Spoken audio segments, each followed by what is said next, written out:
বিদায় সংবর্ধনা একটি আবেগপূর্ণ মুহূর্ত হয়ে ওঠে, কারণ যখন কেউ আপনাকে ছেড়ে যায় তখন আপনি এক ধরনের শূন্যতা অনুভব করেন।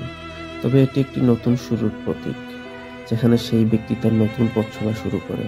বিদায় সংবর্ধনা শুধুমাত্র বিদায়ের জন্য নয়, বরং এটি একটি নতুন সম্ভাবনা এবং সুযোগের দিকে অগ্রসর হওয়ার একটি উদযাপন হয়ে থাকে। এতে মানুষটি তার নতুন অধ্যায়ের দিকে এগিয়ে যায় এবং সবাই তার সাফল্যতা কামনা করে। বিদায় সংবর্ধনার মাধ্যমে বন্ধুত্ব এবং সম্পর্ক আরও দৃঢ় হয়। এমনকি যখন কেউ দূরে চলে যায় তখনও তার সঙ্গে সম্পর্ক বজায় রাখা সম্ভব হয়, কারণ এটি শুধুমাত্র শারীরিক বিচ্ছেদ নয়, বরং এক নতুন সম্পর্কের সূচনা। বিদায় সংবর্ধনা একটি স্মৃতি হিসেবে থেকে যায়, যেখানে সমস্ত ভালো সময়, হাসি, আনন্দ এবং একে অপরের প্রতি শ্রদ্ধা এবং ভালোবাসা ফুটে ওঠে। এই স্মৃতিগুলো দীর্ঘদিন পরেও আমাদের মনে থাকবে এবং আমরা এই সময়গুলো মূল্যায়ন করতে পারব।